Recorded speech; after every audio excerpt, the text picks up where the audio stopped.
Hello, welcome to another episode of Bridging Chicago. I'm Leona Kuhar, your host, and our guest is Leslie Vickery. Leslie is a marketing expert and the CEO and founder of ClearEdge Marketing, a full-service Chicago-based marketing agency specializing in talent and technology firms.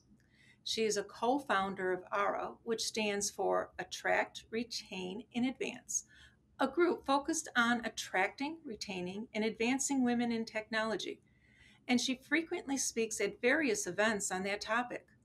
Leslie is part of the Women Business Collaborative Staffing Leadership Council and a member of America Staffing Association's Women in Leadership Interest Group. In 2015, Leslie was inducted to University of Illinois Chicago's Entrepreneurship Hall of Fame.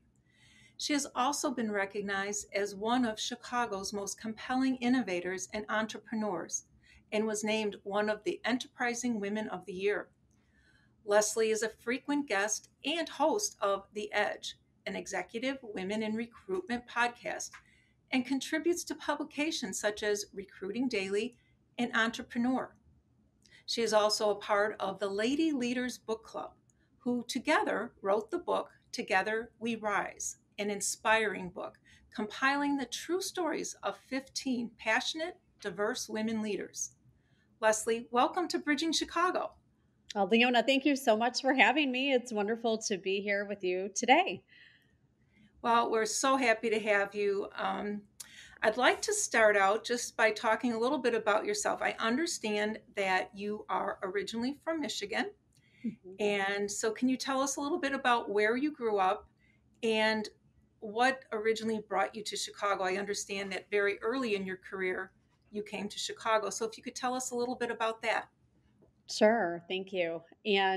So what I would say is, yes, I'm from Michigan. It's funny because I guess where you're born and raised, a lot of times it just feels like home. So even though I've been in Chicago for over 20 years, I still think of Michigan so fondly. And in fact, just in a couple of days, I'm headed back to Mount Pleasant, Michigan, where I went to college to spend some time on a board that I serve on there with the Central Michigan Business School.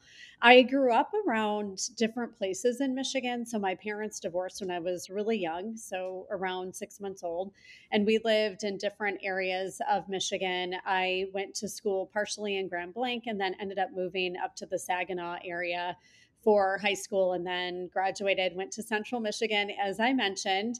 And I have Mhm. to admit, upon graduation, right away, my dream was to move to Colorado. So I Okay. actually left Michigan, and I remember my dad saying to me, why would you ever want to go anywhere else? There's so much here in Hmm. Michigan, and Michigan does have so much to offer. But I really had my heart set on going to Colorado, and shortly after getting there, less than a year, I moved to Chicago and ended up getting a job at McDonald's Corporation in their internal communications department, and that's really what ended up bringing me here. I wanted to be closer to my family. My sister was about to have her first child, my niece Gabby, who gosh now is 23, 24, Hmm. and wanted to just be closer to family and moved to Chicago for a wonderful opportunity. Okay. So, then you eventually formed ClearEdge Marketing. What led you to that? Sure. There were a lot of twists and turns, I think, on my journey. So we often wonder. One, I get asked quite often, "Did you always want to be an entrepreneur?" And the answer is no. I actually always wanted to be a writer or a Hmm. journalist, and studied journalism and PR and broadcasting in college, and did not have any intention of starting my own agency. As I kind of went off on my own and found my way through my career, I one waited tables right out of college, which I knew I didn't Okay. want to do forever, but it really opened my eyes to great opportunities and networks and connections. But I ended up getting work in internal communications and nonprofits, work in marketing communications. So from Junior Achievement and other wonderful organizations, kind of learning more and more about the intersection of marketing communications and the power of what marketing can have to really transform a business. And as I grew up in my my career and realized broadcasting wasn't really for me. However, writing and telling people stories and getting out there really, really was. And then finding a way to really transition that into marketing. So what ended up happening for me, Leona, I went from, a large company to nonprofit back to large companies, publicly traded, running marketing for the global organization, the technology division. And we went through so many mergers and acquisitions. And quite frankly, I was offered a job, but I had to move to Atlanta. And if I Okay. stayed in Chicago, I'd have to find another job. So I decided to stay in Chicago, try another company, a wonderful technology company. But what I realized early on was that while they were competing with the bigger players, they really didn't invest in the same way in marketing. Okay. And quite frankly, they weren't really investing in growth the way that they should, whether it was new product launches, sales, new markets that they were entering, and marketing. So across the board. And that was really my entrepreneurial light bulb moment to say, well, you're competing with the big players who don't really have deep pockets or budget for marketing. What if you took my salary as the head of marketing and the rest of the budget and outsourced it? So, in a way, had kind of that fractional CMO. But for those really fast growing companies, yes, they need the strategy, but they also really need the full execution. So that was kind of my light bulb moment of, gosh, I should start an agency who focuses on these rapidly growing companies who may not have the deep pockets that the bigger companies have, but they're still competing, and find a way that they could actually get that strategic level thinking and full execution just on an outsourced basis. So they didn't have to worry about the overhead and all of the other things that came with marketing. They could outsource it Mhm. and get that full function. So that'll be 16 years ago in June. Okay. And one thing I found very interesting in doing a little bit of research about ClearEdge marketing, when you started the company in 2006, correct? Correct. You started it with a virtual remote model for your Yes. employees. And Yes. that was basically unheard of at that time.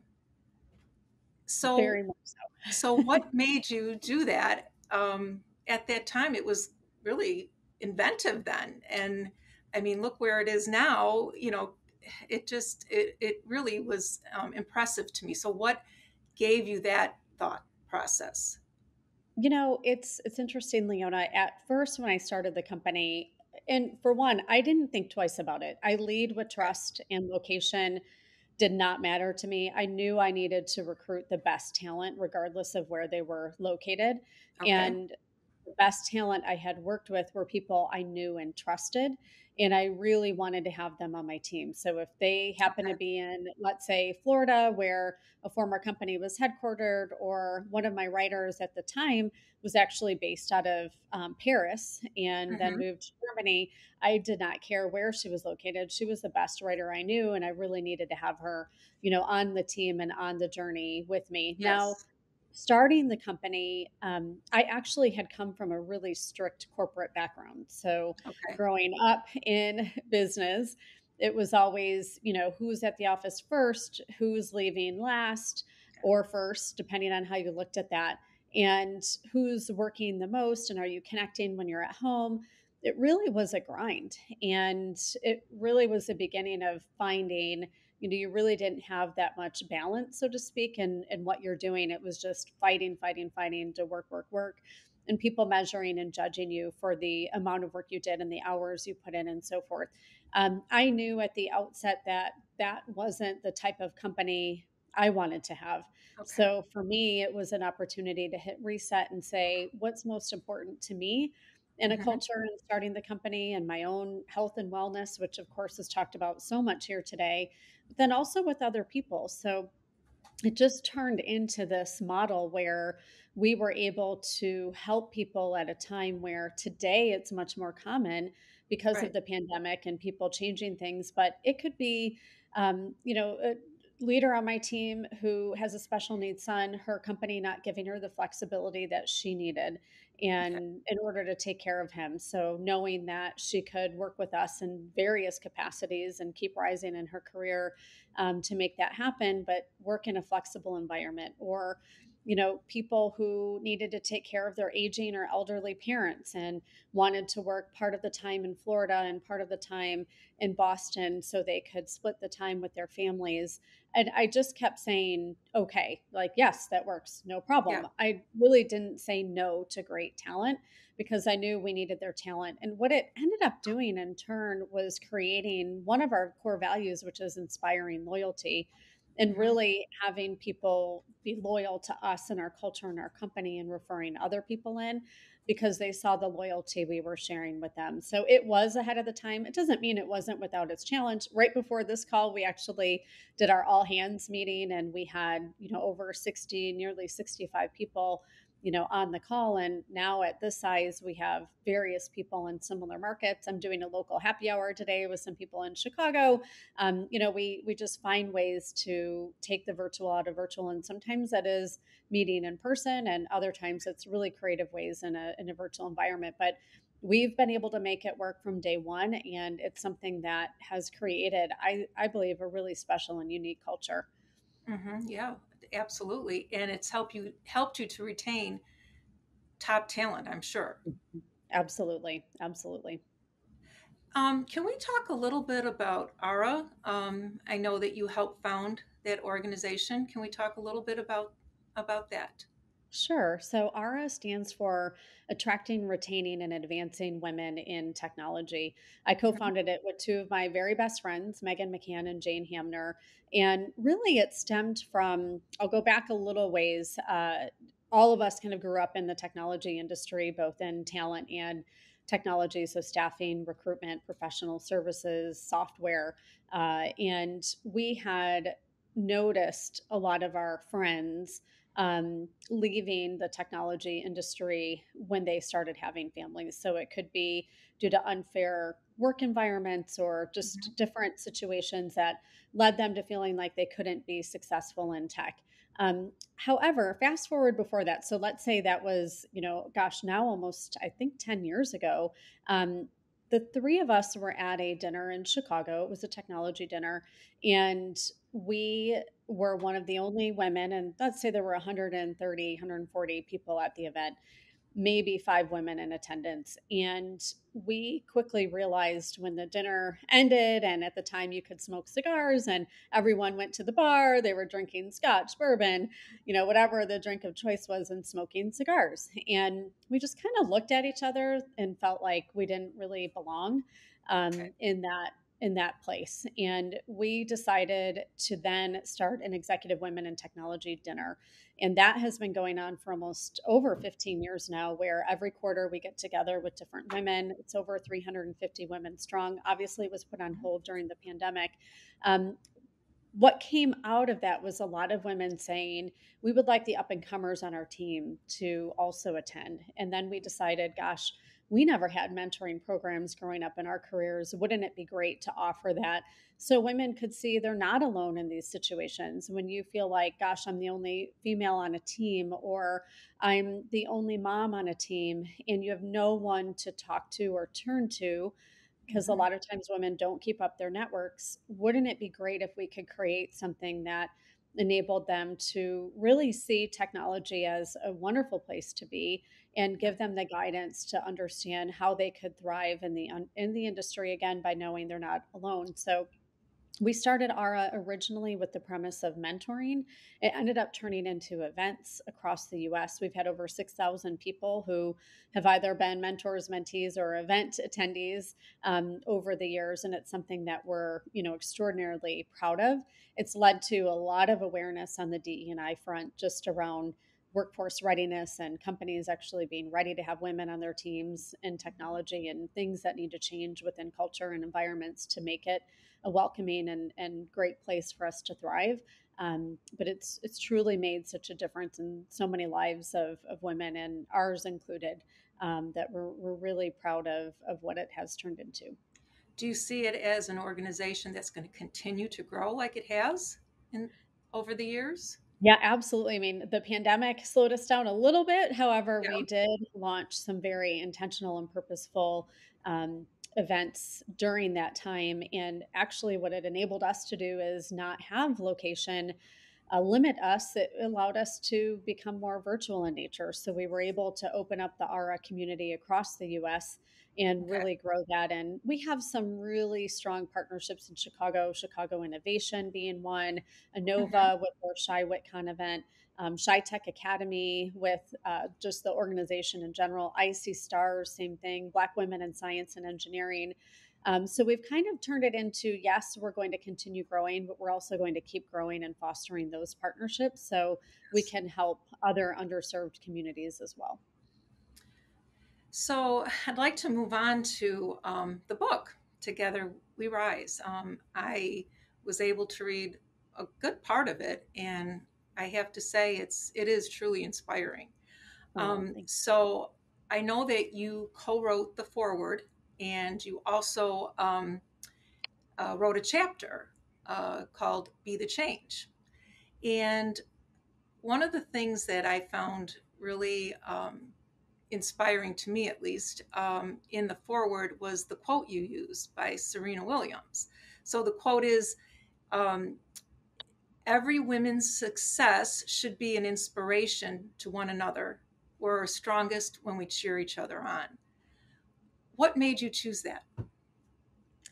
You know, the intention, and thank you, by the way, for the feedback on the book. And I know we'll talk a little bit about how it came together and so forth. When Yes. we looked at the theme overarching of the book and Together We Rise and women coming together to support other women, it just sat with us in such a positive way to say we have to be there for one another. And Hmm. unfortunately, a lot of us had experiences growing up in our careers where women weren't there for us. And Right. even my own mom, she ended up putting herself back through school and becoming the CEO of multiple credit unions. And she has sat in on plenty of ARA events and has read the book as well Oh, and well, that's really participated in cool. other things. But she said to me again recently, she attended an event with Chicago Innovation and ARA and the Women Business Development Center, and she said, "I didn't have anything like this when I was Mhm. growing up in my career, and I really wish I had because." You know, you often feel alone, like I mentioned before, with the creation of ARA and our Executive Women Dinners group. Oftentimes, you internalize or change jobs without saying anything, or just don't use your voice to speak up. And unfortunately, a lot of times we have felt like women have held us back. And it's just unacceptable to think, well, we're trying to advance ourselves and women of all people should be there to support each To other to support. do that. Right. So it just felt right to use that quote and to underscore the theme of the entire book of women helping support each other. Just to backtrack a little, when you said that your mom was at some ARA events, and that has to be feel so good to have your mom there. And I It know that does. in the chapter that you wrote, you referenced um, the strong women that you had in your life. You know, you Right. mentioned your mom, your grandmothers, and I think that's just wonderful that your mom's able to see this. Yeah. So, just to backtrack a tiny bit again, um, I the book Together We Rise is written by the Lady Leaders Book Club. Mhm. So let's talk about that. How did the Lady Leaders Book Club come to be? Oh, thank you. And I'd be remiss not to show. So hopefully, whoever Well, can, of course, I have it here as well. So, I feel like it's like attached to me. It's become a third hand here. With me. But you know, it's interesting. So I do a lot of work, as you know, around DE&I, not only in technology in Chicago, but also in the recruitment and staffing industry. And a good friend of mine, Joyce Russell, who was the president at the time of Adecco North America, is now the president of Adecco's U.S. Foundation. She was launching her own book called Put a Cherry on Top. And mhm, we were headed to a conference in Miami for one of the national associations, and I was hosting a dinner for her after the opening reception. We were all going to Soho House in Miami for a wonderfully planned out dinner. mhm, Picked 15 people to join us to celebrate Joyce. And what's interesting, Leona, is some of the people had never met. So I Okay. really wanted to think about curating the dinner and who would be, people who had to be there because they're huge fans of Joyce, and other women who I felt like it'd be great to get them there to rise them up and get them some exposure, and just Hmm. friends of mine as well. And literally, it was a Friday. The dinner was supposed to be on a Monday, and that Friday, the conference was canceled. Okay. So the dinner to Due to celebrate the Joyce pandemic. canceled due to the pandemic, Hmm. March 2020. And we decided to do a Zoom call like everyone else was doing at the time, quickly figuring out what technology could we use and so forth. So we jumped on a Zoom call and had Joyce share her book. We made sure everyone had copies of the book and signed by Joyce and really listened to her story. And during that time, someone said, we should launch a book club. Now, this is still in, March, April 2020, where no one really knows what's going to happen. You had Right. women who were new CEOs who were, managing global corporations, some publicly traded. You had women in transition who were recently laid off. You had women who were just starting new companies, women in various stages personally with things happening in their lives, and we did everything we could to band together. And for us, it was creating a book club. So it started by inviting really well known authors to come speak to us on different topics. But we also created offshoots of it where we would bring in industry leaders to talk to us about managing during a downturn. Hmm. We'd bring in M&A specialists. We brought in DEI specialists. We were meeting quite regularly when George Floyd's murder happened, and we all just were there for each other. It was something we looked forward to and knew we had at least once a month. Okay. To be there to support one another. And we cooked together. We brought in a chef. We worked out together. We did virtual facials together. We did business together. We And supported some one of these another. women didn't even know each other when They this did not, started. they had never met in person. So we had an author come who said, this is an incredible story. You all should write your own book. And we, like we did with the book club, everyone literally hands down were like, yes, we should write a book. Now, we had no idea what we were getting into at the time, but we decided to write a book and really share, as you know, by reading the book, the individual chapters and the collaboration. There are each of our individual stories. Yes. The whole book isn't about the book club, but it's about a group coming together to support one another, which you read about in the forward and so forth. Hmm. And then you can see a thread throughout each one of our stories just about Yes. the importance of, rising up those around you and being there for each other during, turbulent times. And that was really the outcome of the book club for us. Hmm. In reading your chapter, um, I did notice um, that you really focused on one of the things that is important to you is creating a network, finding your voice, and using it. Mhm. Tell us about that. You've mentioned a network several times so far, and I obviously know it must be very important to you. So, how do you form a network, and how important is it? Well, in reading my story, it started at a young age, creating that network. So just leaving my house after graduating college, a simple connection can be part of your network and your community. And having at that time leaving my parents' house, my home, Mhm. growing up, and um, just simply being handed a phone number of someone to call if I needed anyone, and then needing to lean on that person and then leaning on other people throughout my career really and asking for help and not being afraid to ask for help, really accepting that help and then giving that help when other people's need it. You just naturally start to form a network. And one of the things I'm most known for is really being a great connector and Mhm. bringing people together. And the book club is a great example of that, just finding and curating people to do that. But the reason it's so important to me, and again, throughout my story, I do talk about that, is it really can change your life. So, unfortunately, a lot of people get connected to me when they're going through a transition and they'll say, yeah, I've been the president of this global, company or the CEO, but I never created a network. I just worked all the time and which is great. They had a wonderful career, but now when they're in transition, they don't have anyone to turn to. They're starting from scratch basically and building that because most of their networking connections were from within their own company. Yeah. So it's really important to think about. And, listen, I own multiple companies. I have a family. Um, I travel a lot for work, do a lot of, different things. It is hard to find the time to do it, but it's Mhm. really important to find the time to do it. And it doesn't have to be at night. It can be during the day. It can be virtually, it doesn't have to be in person, but it's so important to think about that network and connecting. And then just the using your voice perspective. One, there's a great book called On the Rising Theme, How Women Rise. And it talks a lot about the characteristics that hold women back. And one of them is that we often can create a network, but we don't take advantage of it. And what that means is, asking for help, that kind of give get mentality. What can I Mhm. give to the network? How can I curate that?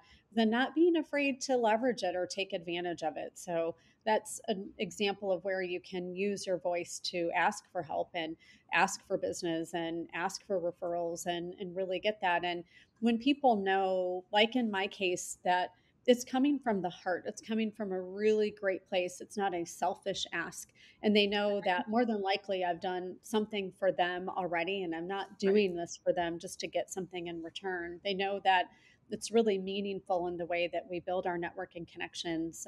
You should be able to say it has helped you as well, and that you can go back and name story after story of how you've helped mentors, mentees, different people throughout your career who may lean on you, whether it be within your company or not. But you've got to curate, create it, and take advantage of that network for good for yourself and for the community that you serve. Mhm. Little things like helping with sponsorships for associations you may be related to, or helping nominate people as speakers, whatever that may be. You can leverage that network if you have it, but if you don't have it, it's really hard to give and to help others. I'll use a quick example on the using your voice. If you'd like to, I can Sure. share from the book. Um, I talk about Robin Mee, who's also a an author in the collaboration. And early in my career, and you've read it in the chapter, I talk a lot about the importance of finding confidence. And for Mhm. me, finding my voice was really an effort of finding my confidence to use my voice to be able to do shows like this here with you today, Leona, and put ourselves out there to tell our stories. It's so important to find the confidence within yourself and use your voice to speak up for yourself and then also speak up for others. And it was a lesson I learned, early on in my career when I started ClearEdge. I was headed to a conference, again, a conference story that I was sponsoring, and I was a new CEO, kind of struggling a little bit with imposter syndrome. Walked into the opening reception, and here I see a group of people, and I knew one person in that group. So I went up to the group and kind of stood next to her, and it was Robin Me. And I, immediately I'm in my head pumping myself up like, you're meant to be here. You own your own company now. This is a good thing. You've got a lot to offer, and get into this Mhm. conversation. And a male CEO within the group. So let's say it was around 10 people standing in a circle. After the opening reception, there was a pool party that a sponsor was hosting. And he looked at me and he said, Leslie, will we see you in your bikini at the pool party? And I'm sitting there thinking, first of all, I was in shock. So right Yeah. away, and we talk about imposter syndrome. Imposter syndrome is interesting because it's something that you put on yourself, but it's also a lot of times what other people put on you. So here you allow people's own insecurities to come into your world. So I Right. built myself up. I'm talking to this group. I'm sponsoring this event, and then next thing I know, he says that to me. And right away, I'm like, I don't belong here. This isn't right. I can't believe it. And it's one of those situations where after you think to yourself, oh, I wish I would have said, or I should have definitely said this. And unfortunately, I didn't know what to say, but Robin did. Robin jumped in right away and she supported me. And it was a really interesting lesson for me because one, I knew when something like this happened to others, which it does all the time, microaggressions, harassment, different things happen that, we all witness, unfortunately. And they can happen, and we have to use our voices to be there to support the people who maybe don't have the voice to say something. And it Right. doesn't need to be rude and off putting. It's just you find the right thing to say to someone, but we have to use our voices for other people. And Right. I learned it in that instant, and then I also realized I needed to find my own voice. And I shared another story, Leona, in the book that you read, where I finally had a situation where I was recently newly pregnant, was out on a coffee meeting, and I had a mentor of mine say, "Oh, Leslie, you're going to close your business, right? Basically, like, you're pregnant now. How could you possibly have a family and run a company?" And in that moment, for one of the first times, I was able to think of something and use my voice on the fly. And I basically just said, listen, you run your own company, you have a family. How did you do it? Maybe Yeah. you could help mentor me. And it was an opportunity to say something, like the see it, say it moments, and to feel confident to say Right. something. I was in that moment. I said something. It wasn't offensive, but I could see the look on Yes. his face like, oh boy, Yeah. I probably shouldn't have said that. And yes, you So can run a company. do you think that now this was after the incident where Robin Yes, stood up for many you. years later. So Many, do many you years later. think that that particular instance helped you to build more confidence when someone steps up to the plate for you? 1,000%. It Yeah. it helped teach me, 1, to use my voice for others, and 2, to use my voice for myself. And the other thing is we put so much pressure on ourselves. Had I not thought of that in that moment, I could have still followed up and said something. Right. It doesn't have to be in that moment necessarily, But it but was so timely. it was so perfect. I was like, "Oh Yeah. my gosh, I actually have something to say." But there's, Yeah. listen, Leona, I don't know if you experience this too, but there's no shortage of moments where we see something and can say something, whether it be for others or ourselves. But it did take me some time to find that confidence and know that I needed to use my voice for the greater good around me. Mhm. So, how did the process of being involved in writing the book, Together We Rise, and being involved in the editing, how did that personally affect you? It's such a great question. It was emotional. I can talk about marketing and business and entrepreneurship all day long. No problem. Throw me on a panel, Mhm. give me a keynote. I have no issues with that. I'm so passionate about the topic. Documenting and through Aura, I do talk a lot about my background and my experiences and struggles with confidence and imposter syndrome and so forth. But I had never really put it in writing publicly the way that I did in this case. So Yeah, you were digging deep in there.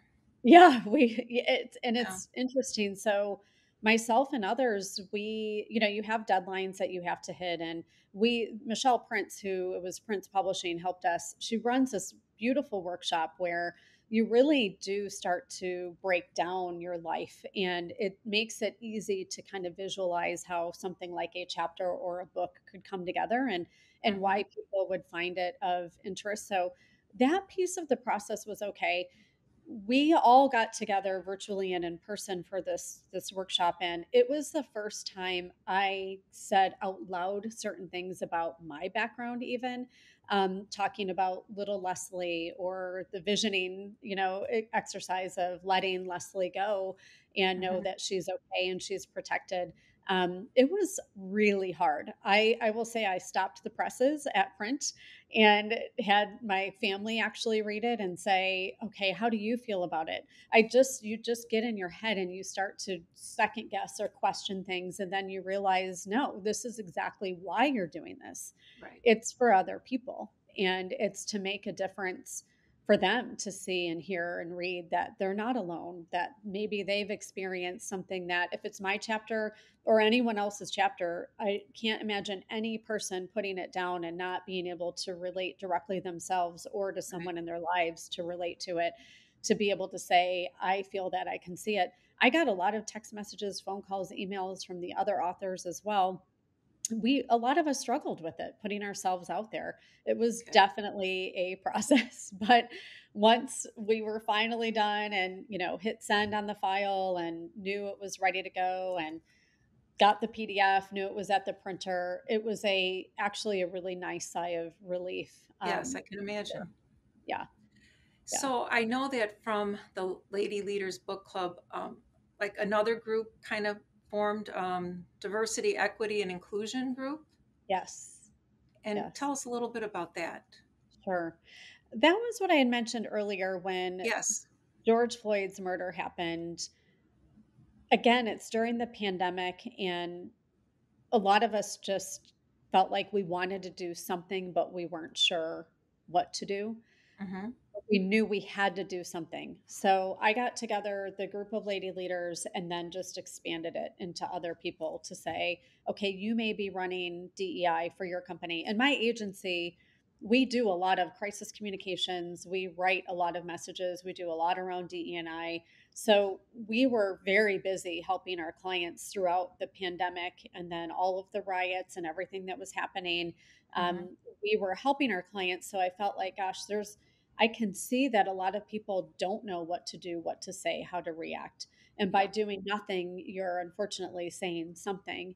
And we wanted to, again, empower people to say, listen, there is a great community within our industry of people who, one, are doing things and taking actions and are willing to share, even with their biggest competitors. They're willing to come together, take all of that off the table, and just say, we're here to help and make change.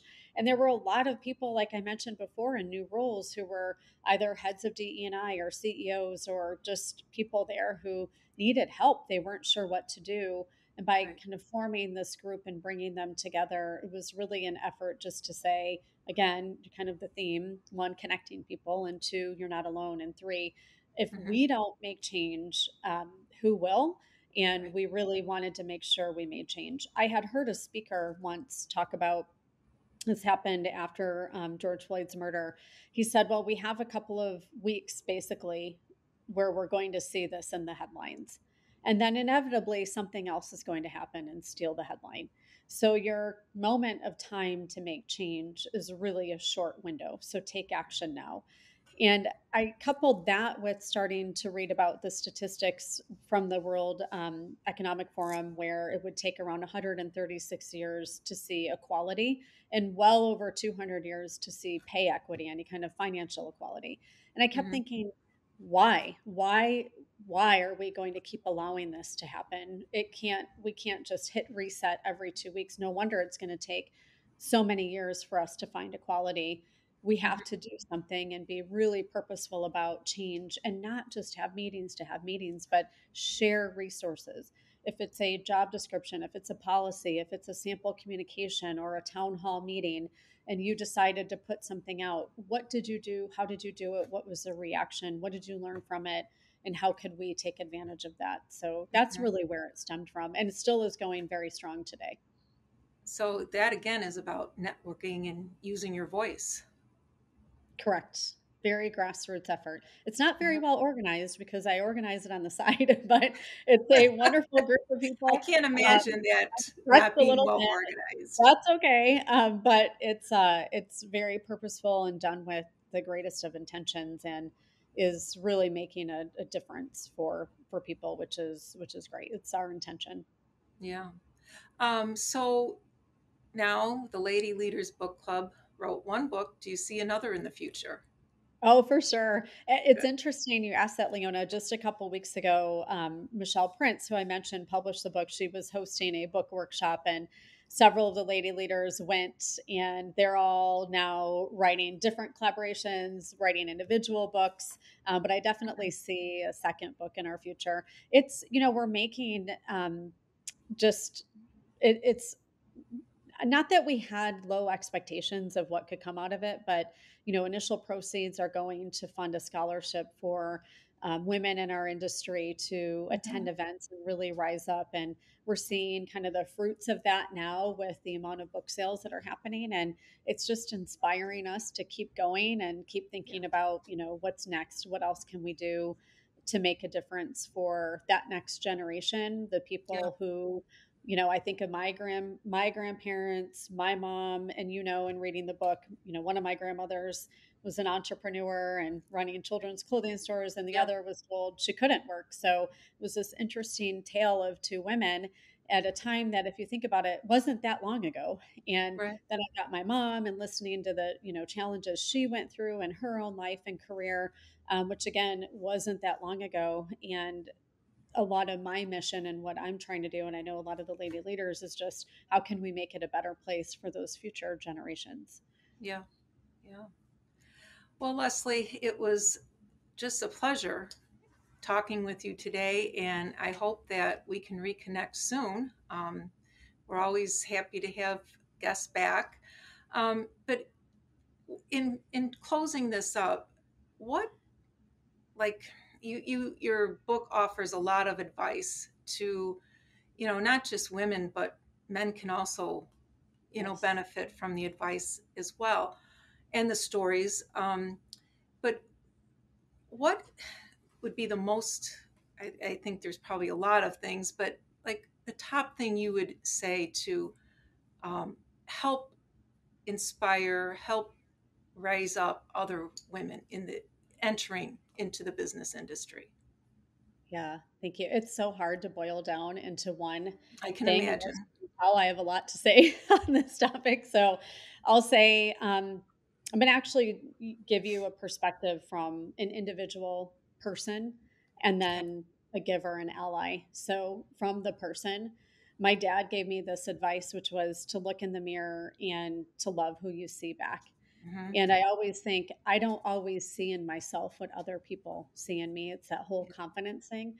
So, Right. to an individual, know you are enough, put yourself out there, and find what is at the heart of you maybe not being confident and really work on that so you can be, and give to others, but enjoy your life in the fullest capacity and not think down about yourself. So be your best champion at all times, whether it be in your personal life or at work. That's first and foremost. From an allyship standpoint, what we all can do, men and women alike, is really the rise up other people. So, Yeah. like I mentioned, you're either a connector, a doer, or a giver in life.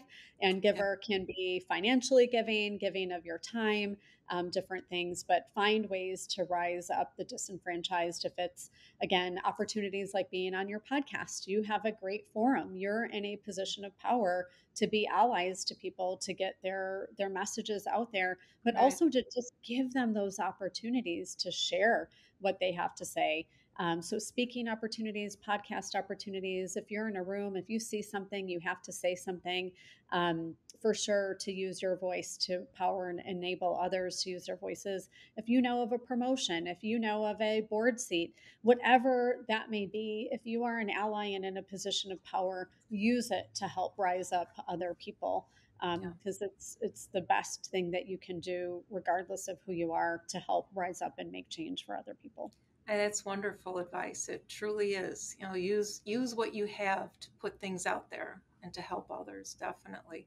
Well, Absolutely. Leslie, thank you so much. And I would again like to recommend your book highly to all our listeners. It's a wonderful book, and I hope that everyone will get a copy because it's a wonderful read, and it really really touched me. It really truly did. That So I means a lot. appreciate that. Thank you. And thank you for what you all are doing too. I really appreciate your podcast and highlighting Thank other you. people. It's And just thank you for the opportunity to have that me on. that is definitely our purpose with Bridging Chicago is to let other people like to hear their voices and to share it with others. So that's our objective, to tell other people's stories. So we're Well, happy thank you. to do that. And again, thank you so much, Leslie, for joining us. Well, thank you, Leona. The opinions expressed in this podcast are not necessarily the opinions of SATC Solution Center, SATC Law, or any of its employees. This podcast is created by the hosts and guests' individual capacities.